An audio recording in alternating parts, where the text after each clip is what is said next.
Houthi తీవ్రవాదులు మానసిక ఆట మాత్రం ఆడుతున్నారు.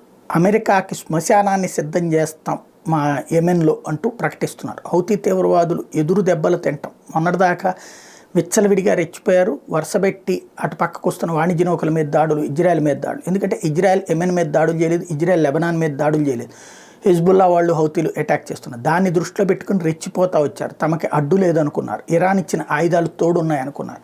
కానీ ఒక్కసారి అమెరికా అటాక్ చేస్తే బెత్తరపోయారు. ఎడతెరిపి లేని దాడులతో అమెరికా బ్రిటన్ కలిపి చేసినటువంటి అటాక్తో భారీ ఎత్తున దెబ్బతిన్నారు. కానీ మరి ఈ టైంలో కబుర్లు చెప్పాలి కదా. తాజాగా అమెరికాకి శ్మశానాన్ని సిద్ధం చేస్తున్నాం యెమెన్లో, దానికి సిద్ధంగా అండి, దమ్ముంటే గనక రండి అని పిలుపునిస్తున్నారు. అమెరికా కన్నెర్ర చెయ్యకపోతే, పూర్తి స్థాయి యుద్ధం చేయకపోతే హౌతీ తీవ్రవాదులు లాంటి వాళ్ళు అదిగో చూసారు, అమెరికా లాంటి దాన్ని కూడా మేము కంట్రోల్ చేయగలిగాం అంటూ రేపు పొద్దున మరికొంతమంది ముస్లిం యువతని ప్రలోభపెట్టి లేదా వాళ్ళని పక్కదోవ పట్టించి తీవ్రవాదంలోకి తీసుకెళ్ళిన ఆశ్చర్యపోనక్కర్లేదు.